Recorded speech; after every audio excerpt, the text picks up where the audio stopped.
Hello and welcome to the course Fundamental of Sports Training, Load Management and Recovery.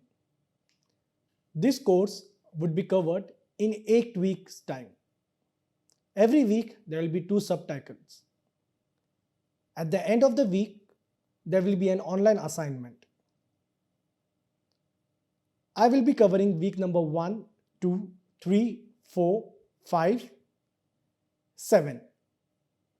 And week number 6 and 8 would be covered by my colleague, Colonel Dr. Anup Krishnan.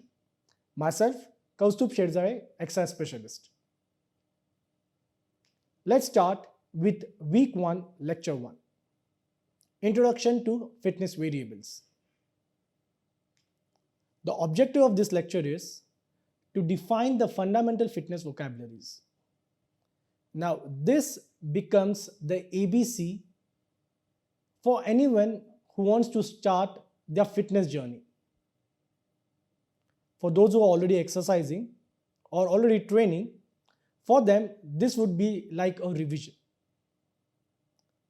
Once these fundamental fitness variables and vocabularies are defined, we will be identifying common form of physical activity and exercises. Here the purpose of this objective is to allow you to differentiate whether you are engaging into a physical activity or you are engaging in an exercise. And at the last, we will define different form of fitness. Let's start by defining the fundamental fitness vocabularies, which includes physical activity, physically active person or a sedentary person, exercise, and fitness. Here I would like to mention that these terminologies have been sequenced in a progressive and an advanced manner. What I mean is, the first fundamental steps towards your fitness or sports training journey is to identify what form of physical activity you prefer. What form of physical activity is available to you around your area where you live. Going one step above, then it is whether you are a sedentary individual or a physically active individual. Once you understand these two fundamental vocabulary, you use this vocabulary to define the term exercise. And once you understand the term exercise, then you define the term fitness. Now let's start by understanding the term physical activity. Now, physical activity is defined as any body movement that includes contraction of muscles using a large muscle group, which leads to increasing your basal metabolic rate. Now, let me help explain this definition. What it means is, if you're doing any form of body movement that include large muscle groups, that includes activity intensity that will increase your heart rate, your respiratory rate, which thereby helps to increase your energy expenditure. Now let's understand this definition by examples. Now this picture includes you playing with the children.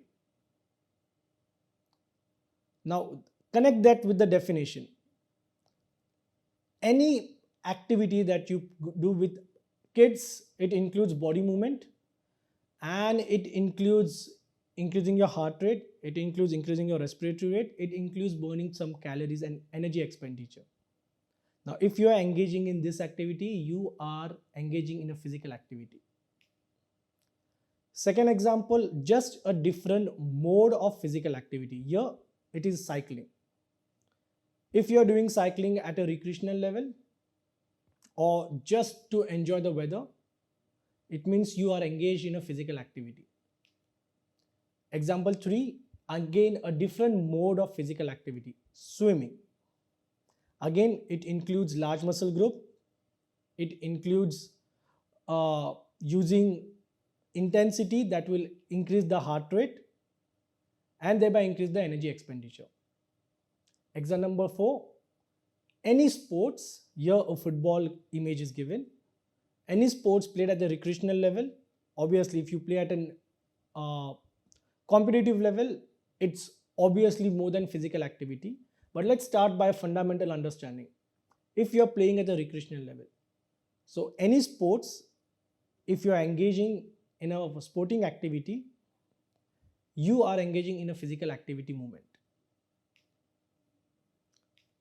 So when you understand the terminology, you will realize that physical activity is not just lifting weights, it's not just doing body exercise in the gym, or it's not just walking.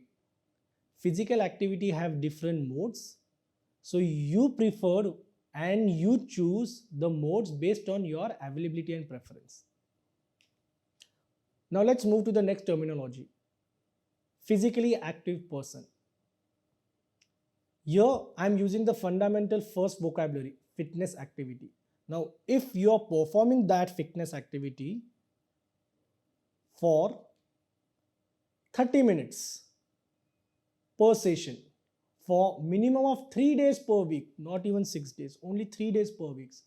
But if you are able to do it for a minimum of 3 months consistently, if you are able to attain these 3 steps, you would call yourself a physically active person.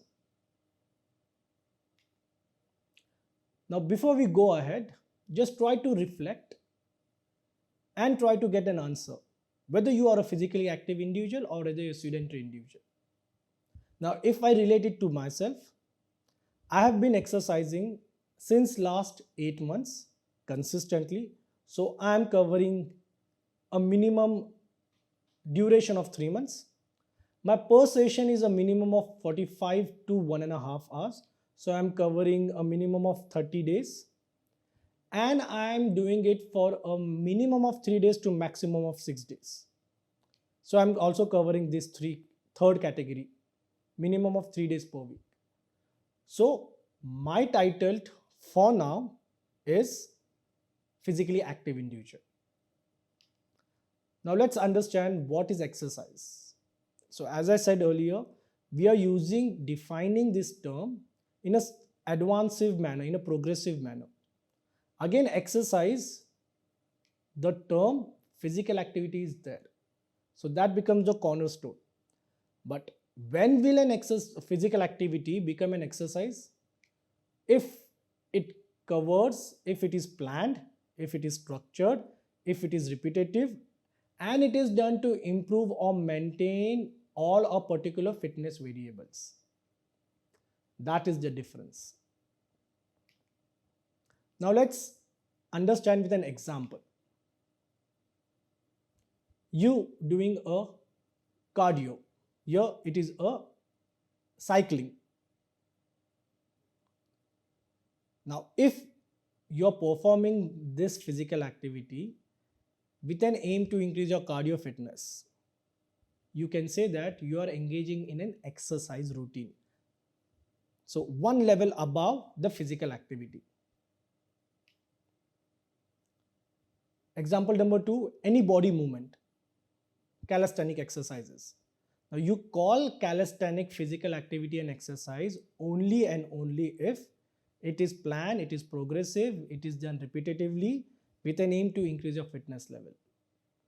Now let's say you love cardio, you love calisthenic exercises, but it is not planned, it is not repetitive, it is not progressively increasing, and it is not consistent.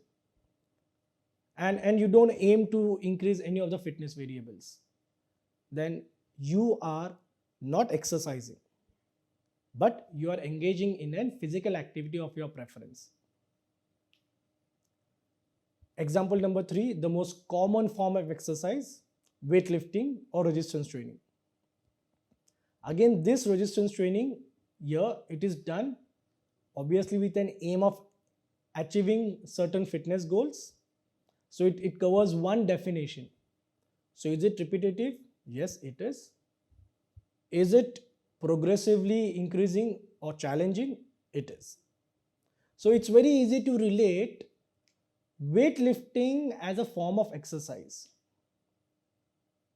But it's not just limited to weightlifting. You can relate exercise with any mode of physical activity, and if it is done in a repetitive, progressively overload, planned, structured, and with an aim of increasing fitness level, then you would call yourself engaging in an exercise routine. Now let's see what the vocabulary fitness means. By definition, fitness is ability to perform a physical activity, again the fundamental vocabulary. But how do you perform that physical activity? That defines fitness. It is number one, optimal, and second, number two, without undue fatigue. Now, if you are able to perform any mode of physical activity with undue fatigue, you would call yourself that you are fit enough to perform that physical activity. So before even thinking about, now this example is related to non-athletes or recreational exercisers or fitness enthusiasts, where performance is not an parameter to consider. So for them, how would you call yourself you're fit? Not by defining how much weight you're lifting, not by defining what is your fat percentage and muscle mass. Obviously, those are the parameter, but those are not only parameter. The other parameters where you can define yourself that you're fit is if you're able to perform play with your kids with an undue fatigue, you'd call yourself fit enough to play with your kids. If you're able to do a recreational cycling or a hiking of 25 kilometers and you're doing it with easily without getting tired, it means you're fit enough to do that. So your journey of fitness should first start by having an confirmation that doesn't matter which mode of physical activity you would face, you are confident enough that you should be able to do it with an optimal performance and with undue fatigue. Now here the term optimal is very subjective and it is very contextual. So optimal for playing with the kids is different. Optimal while doing a cycling or a hiking is a different. Optimal for swimming activity is different. So to make things easy, optimal word means doing your best. Let's say you are doing a cycling and you just started cycling. You are able to finish the task, so you are fit enough, but your optimal level for the first session is just completing 5 kilometers.